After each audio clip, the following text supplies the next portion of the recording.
দেখো পানের ডিজাইনের একেবারে লাভ। আচ্ছা এখন আমি কেক বানাবো। কেকের বাসনটাকে আমি রেডি করছি তেল দিয়ে মেখে।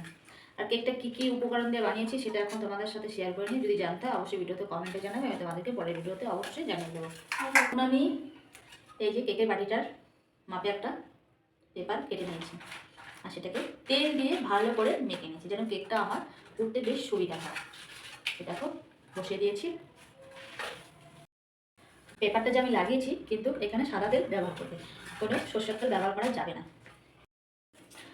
এই দেখো বন্ধুরা, আচ্ছা তোমরা ভাবছো এরকম হয়েছে কেন কালারটা, তো একটাই উপকরণের কথা বলে দিচ্ছি যে এখানে আছে অরিও যে বিস্কুটগুলো আছে সেই বিস্কুটগুলোকে আমি গুঁড়ো করে দিয়ে দিচ্ছি।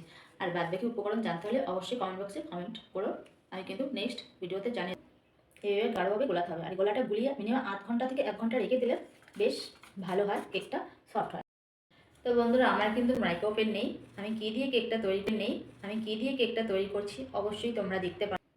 অসাধারণ হবে আশা করছি। আর একদম প্লেন কেক ঘরোয়া, আর তার মধ্যে হলো ফুল নিরামিষ কেক তৈরি করছি। আমি ঢেলে দিয়েছি, এখন ভালো করে একটু বসিয়ে নেবো। কোনো জায়ফল কোনো কিসমিস কাজু কিচ্ছু তো না, শুধু প্লেন নিরামিষ কেক বানাচ্ছি আমি আজকে। আর কেক তৈরি করতে হলেই যে মাইক্রো ওভেন লাগবে আমি মনে করি না, তুমি অন্য কিছু তো বানাতে পারো। সেটা সসপ্যান নিয়ে নিয়েছি, তার মাঝখানে আমি একটা ছোটো ঝিক দিয়ে দেবো। আর আমি গ্যাসটাকে ধরিয়ে দিয়েছি। এখানে আমি কিছুক্ষণ সসপ্যানটাকে হিট করে নেবো, তারপরে আমি কেকের বাটিটা বসিয়ে দেবো। ওটাকে হিট করে নিচে নামিয়ে নিয়েছি, তাহলে আমার এটা কেকের বাটিটা বসাতে সুবিধা হবে। দেখো বসিয়ে দিলাম সোজা করে, তারপরে আমি গ্যাসের উপরে বসিয়ে দিলাম। এখন আমি এই গামলাটাকে দিয়ে ভালো করে ঢেকে দেবো। এখন আমি শিল নোড়াটাকে দিয়ে উপরে চাপ দিয়ে দিচ্ছি। এটাই হলো আমার মাইক্রো ওভেন কেক তৈরি করার। আশা করছি তোমরাও আমার ভিডিওটা দেখে অনেক কিছু জানতে পারবে। তো দেখা যাক, আমি এইভাবে 8 ঘন্টা রেখে দেবো, একদম হাতে ধরা ঘড়ির টাইম 8 ঘন্টা। 30 মিনিট পর তোমরা ঢাকনাটিকে খুলে একটা শিকের ধারায় তোমরা চেক করে নেবে কেকটা হয়েছে কিনা। তো থাক 8 ঘন্টা হতে থাকুক, একটু ঘুরে আসছি। ঘুরে আসার কথা হলো এটাই, তোমাদের দাদাভাই চলে আসছে, তাকে আমি এখন খেতে দিয়েছি। ও দাদাভাই, ইস কি 30 মিনিট পর আমি চলে আসলাম কেকের কাছে। এখন সেটা ঢাকনাটা আমি তুলে নেব।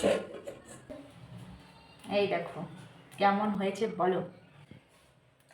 মাইক্রো ওভেন ছাড়াও কেক বানানো যায়। আমার এই পদ্ধতিতে যদি তোমরা বানাতে পারো তাহলে যখন ইচ্ছে তখনই কেক তৈরি করে খেতে পারো। আমি কাগজটা তুলে দিচ্ছি, দেখো লেগেছে কাগজে, নরম তুলতুলে হয়েছে, পানের ডিজাইন বা একটা লাভ। কেমন হয়েছে আমার কেকের ভেতরটা। হ্যাপি বার্থডে টু ইউ, আমার প্রিয় বন্ধুদের হ্যাপি বার্থডে। এই দেখো খেয়ে বলো কেমন হয়েছে। তো আজকের মতন কেকটা এই অবধি, তোমাদের সাথে সবই শেয়ার করলাম।